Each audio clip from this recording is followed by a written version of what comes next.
Hello friends, कैसे हैं आप सब लोग। आज हम आप लोगों को बताने वाले हैं जीवों में जनन, रिप्रोडक्शन इन ऑर्गेनिज्म। ये जो चैप्टर है, इस चैप्टर के जितने भी इम्पोर्टेंट क्वेश्चंस करने वाले हैं, और आपको बता दें ये क्वेश्चंस आप लोगों के लिए नीट के लिए तो इम्पोर्टेंट है ही है। नीट के अलावा जितने भी ऐसे भी एग्ज़ाम जिसमें बायोलॉजी पूछी जाती है उसके लिए काफ़ी इंपॉर्टेंट है। और इस क्लास के द्वारा मतलब इस वीडियो के द्वारा 12th क्लास के जितने भी ऑब्जेक्टिव क्वेश्चन हैं, ये 12th क्लास का फर्स्ट चैप्टर है जीवों में जनन, उससे संबंधित हम क्वेश्चंस करने वाले हैं। तो अगर आप बोर्ड एग्ज़ाम देना चाहते हैं या फिर आप कंपटीशन एग्ज़ाम देना चाहते हैं, कोई सा भी एग्ज़ाम देना चाहते हैं, तो उसके लिए ये वीडियो काफ़ी इंपॉर्टेंट होने वाली है। इस वीडियो के माध्यम से मैं आप लोगों को कुछ महत्वपूर्ण आप लोगों को क्वेश्चंस कराने वाला हूं जो आप लोगों के आने वाले टाइम में एग्ज़ाम में बहुत काम आएंगे। और मैं 99% गारंटी लेता हूं कि ये जो क्वेश्चंस हैं ऐसे क्वेश्चंस हैं, सारे कॉन्सेप्ट वाइज इसमें दिमाग आप लोगों का लगेगा। मुझे पूरा कंफर्म है कि आज मैं इस चैप्टर में 17 क्वेश्चंस कराने वाला हूं। इसमें से आप लोगों अगर 15 क्वेश्चंस कर लेते हैं तो आप बहुत इंटेलिजेंट कहलाएंगे। अन्यथा अगर आपके 10 से कम होते हैं तो इसका मतलब आपको और भी पढ़ने की अभी आवश्यकता होगी। चलो बिना टाइम वेस्ट करते हुए चलते हैं अपने पहले क्वेश्चंस की तरफ। कुछ पादपों में मादा युग्मक बिना निषेचन के भ्रूण में परिवर्तित हो जाता है, इस घटना को क्या कहा जाता है। देखो इसने क्या बोला है कि मादा युग्मक के बिना निषेचन के क्या बनेगा, भ्रूण बन जाएगा। तो उसे हम क्या बोलेंगे, अनिषेक जनन। तो अनिषेक जनन में क्या होगा, अनिश्चित जनन को हम पार्थिनोजेनेसिस भी बोल देते हैं। ध्यान रखना इंग्लिश का शब्द पार्थिनोजेनेसिस, ठीक है ना। जब बिना निषेचन के फल का निर्माण होता है तो उसे अनिश्चित फलन बोलते हैं, ठीक है ना। चलो जैसे केला में होता है, अंगूर में होता है, वो अलग चीज़ है। पहले का आंसर आप लोगों को मैंने बता दिया। दूसरा प्रश्न हमारा कहता है ऑफसेट, सेकंड का है ऑफसेट किसके द्वारा उत्पादित होते हैं। तो ऑफसेट जो होता है ना, ये शायद आप लोगों को पता होगा ऑफसेट के बारे में कि ये समसूत्री विभाजन के द्वारा तैयार किए जाएंगे, ठीक है ना। किसके द्वारा किए जाएंगे, समसूत्री विभाजन के द्वारा। तो इसमें आंसर जो आएगा वो क्या आएगा, सूत्री विभाजन द्वारा। तो इसका आंसर आएगा सेकंड, ठीक है। ऑफसेट में वाटर हाइसिंथ वगैरह है ना, वो रखे जाते हैं। निम्नलिखित में से किसमें उसके जीवन काल में केवल एक बार ही पुष्प होता है। मतलब आपको बता दें कि जैसे कटहल हो गया, पपीता हो गया, आम हो गए, ये वाले पौधे ऐसे होते हैं जो हर साल या हर 1-2 साल बाद यहाँ पर ये फल आ जाते हैं। लेकिन बांस प्रजाति के जो हमारे पौधे होते हैं ये ऐसे होते हैं एकअंडपी, जिनको मोनोकार्पिक कहा जाता है। इनके जीवन काल में केवल एक बार ही पुष्प आते हैं, ये शायद आप लोगों को पता ज़रूर होगा, ठीक है ना। तो इसका आंसर होगा बांस प्रजाति, तीसरे का सी। अगला हमारा चौथा नंबर का क्वेश्चन है, निम्न में से कौन सा विभिन्नता वाले नए आनुवंशिक संयोजन को उत्पन्न करता है। तो हमेशा ध्यान रखिएगा जब बात आएगी विभिन्नता की, ठीक है, आनुवंशिक संयोजन की, तो इसके लिए लैंगिक जनन अनिवार्य होता है। क्योंकि लैंगिक जनन में मेल और फीमेल होता है, और इसमें मेल फीमेल के शुक्राणु और अंडाणु, स्पर्म और ओवम आपस में मिलते हैं। जब फर्टिलाइजेशन होता है उसके बाद में न्यू मतलब कि प्लांट्स बनेगा। इसका मतलब ये है कि आप समझ चुके होंगे कि 2 डीएनए जब आपस में मिक्स होंगे तो तब नए जीव का विकास होगा, ठीक है। तो 4 का ए हो जाएगा। कॉलम ए का कॉलम बी के साथ आप लोगों को क्या काम करना है, आपको मिलान करना है। तो मिलान करना काफ़ी आसान है, बस आप लोगों को दिमाग लगाना है, ठीक है ना। युग्मकों का बनना युग्मक जनन कहलाएगा, ठीक है ना। आपस में इस तरीके से जुड़े हुए होंगे तो हम बोलेंगे उसे युक्तांडपी। एक लिंगी मादा पुष्प है तो उसे बोलेंगे हम स्त्री केसर। अब तो सी बचा हुआ है, ये बचा हुआ है, तो सीधी सी बात है ये अपने आप इसके में आ जाएगा, ठीक है। तो इस तरीके से आराम से आप क्या कर सकते हैं, इसका मिलान कर सकते हैं, ठीक है। आगे मैं आप लोगों को एक होमवर्क भी दूंगा, होमवर्क भी आप लोगों को जो दूंगा जो आप लोगों को खुद से करना होगा, ठीक है। जिसमें कि होमवर्क मेरा यही वाला है, निम्न में से कौन सा कथन सही नहीं है, ठीक है।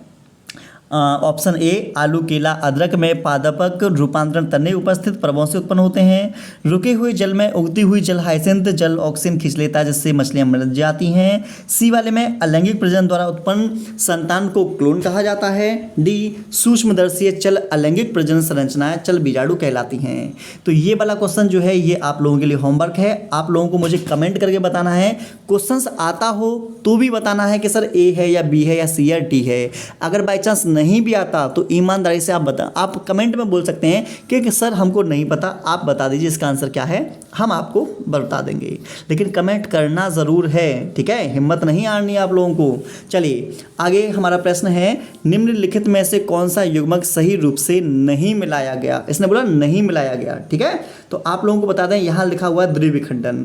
द्विविखंडन पता है किस में होता है, अमीबा में होता है, ठीक है। यहाँ दे रखा है सर्गासम, तो ये हमारा नहीं है, ठीक है, तो ये हमारा क्या हो जाएगा गलत। कोनिडिया पेनिसिलियम सही है, ऑफसेट वाटर हाइसिंथ सही है, राइजोम केला सही है, ये तीनों सही है, ये हमारा गलत है। तो गलत पूछा है तो ऑप्शन आ जाएगा ए। अगला प्रश्न देखते हैं हम, निम्न में से कौन अकशाबिक युग्मकों का सहायता से समयुग्मता दर्शाता है। समयुग्मता वो है जिनमें दोनों युग्मक क्या हो, समान हो, उसे समयुग्मता कहते हैं। लेकिन यहाँ बोला है अकशाबिक, मतलब उसमें कशाबिक फ्लैजेला नहीं होने चाहिए, तो ऐसी विशेषता मिलती है स्पाइरोगायरा में। आंसर आएगा डी। आगे प्रश्न की तरफ चलते हैं, सामान्य लैंगिक जनन का सामान्य लैंगिक जनन का उत्पाद क्या बनता है। तो देखो लैंगिक जनन के द्वारा नए आनुवंशिक संयोग जो विभिन्नता की ओर अग्रसित होते हैं ये बनेगा, तो हमारा आंसर जाएगा 9 का सी। आगे बढ़ते हैं, विशाल जीव संहति ये नहीं है, अर्धसूत्री विभाजन कहाँ होता है। देखो आंसर कितना आसान दे रखा है, अर्धसूत्री विभाजन अर्धसूत्री कोशिका में होगा, तो आंसर आएगा 10 का ए। आइए आगे चलते हैं, निम्न में से किस एक को सही मिलाया गया है, ठीक है, सही मिलाया गया है, तो कौन सा सही मिलाया गया है। यीस्ट चलबीजाड़ू गलत है, क्लेमाइडोमोनास कोनिडिया गलत है, अंतःपुष्टारी अर्द्रक गलत है, प्याज बल्ब ठीक है। तो इसका आंसर क्या आएगा, तो इसका आंसर हमारा 11वें का ए आएगा, प्याज बल्ब, ठीक है। बल्ब को शल्क कंद बोलते हैं। आलू के कंद में जिन संरचनाओं को आँख कहते हैं वे मूलतः क्या होती हैं, उनको हम कचस्थ कलिकाएँ बोलते हैं, ये आप ध्यान रखिएगा, ठीक है। तो 12 का आंसर क्या आएगा बताइए, तो आप 12 को बोलेंगे कक्षस्थीय कलिकाएँ, ठीक है। कंद को हम क्या बोलते हैं, ट्यूबर बोलते हैं, जो आलू के अंदर पाया जाएगा। अगला है, पिस्टिया में कायिक प्रवर्धन किसके द्वारा होता है। पिस्टिया को तो शायद आप लोग ज़रूर जानते होंगे, बताइए क्या आप लोग पिस्टिया को जानते हैं। तो देखो पिस्टिया में होता है ना, पिस्टिया में होता है ऑप्शन ए भुस्तारिका के द्वारा। भुस्तारिका को हम ऑफसेट बोलते हैं, ये आप ध्यान रखिएगा, ठीक है। चलिए एक चीज़ और ध्यान रखना, ऊपरी भुस्तारी में घास आएगी, अंतः भुस्तारी में जो मिंट होता है वो आ जाएगा, भुस्तारिका में स्ट्रॉबेरी जो होती है ना वो आ जाती है, लेकिन इसका आंसर क्या है, भुस्तारिका। आगे बढ़ते हैं, पुदीने में कायिक प्रवर्धन किसके द्वारा होता है। जैसा कि देखो जस्ट अभी मैंने आप लोगों को बताया था कि हमारा कहाँ गया, हमारा मिंट अंतःभुस्तारी, देखो अंतःभुस्तारी हमने यहाँ कराया था, ठीक है। तो पुदीने में अंतःभुस्तारी ये आएगा, अंतःभुस्तारी आप याद रखिएगा। शायद आप लोगों को ये वाला क्वेश्चन भी समझ में आ गया होगा। आगे बढ़ते हैं, निम्न में से किस एक जोड़े में दोनों पौधों का पत्तियों के टुकड़ों से कायिक प्रजनन किया जा सकता है, ठीक है।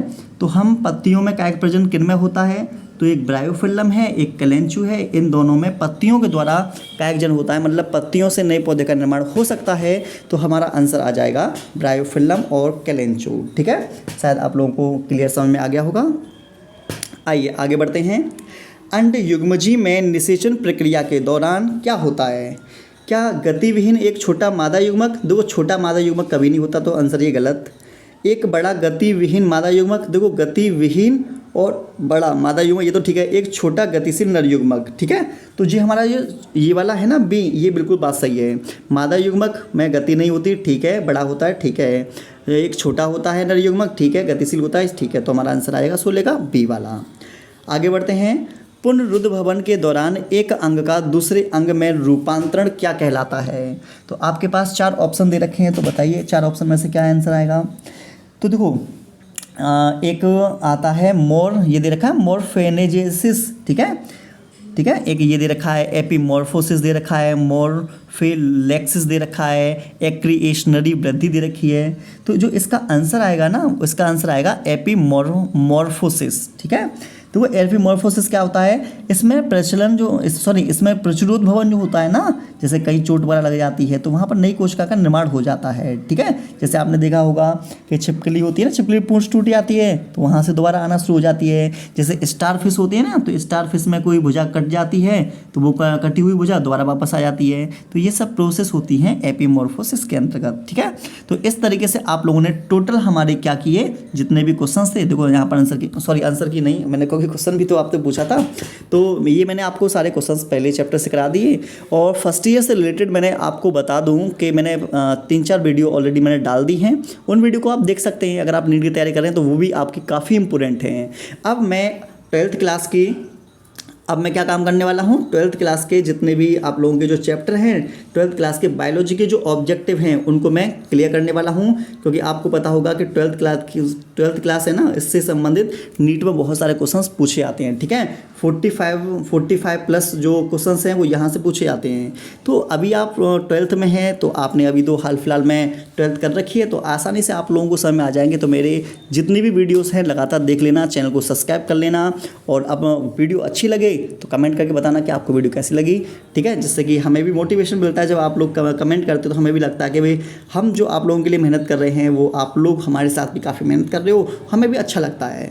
चलो, अगर आपको पढ़ाई से संबंधित मतलब नीट से संबंधित और भी कोई प्रॉब्लम अगर बाई चांस आती है ना, तो टेंशन मत लेना। मैंने प्लेलिस्ट बना रखी है नीट 2023 की स्ट्रेटजी। ठीक है, उसे देख लेना, या फिर मैंने नीट की बहुत सारी प्लेलिस्ट बना रखी हैं, उन प्लेलिस्ट को देख सकते हो जिसमें संपूर्ण नीट के बारे में जानकारी दी गई है। ठीक है, चलो मिलते हैं नेक्स्ट वीडियो में।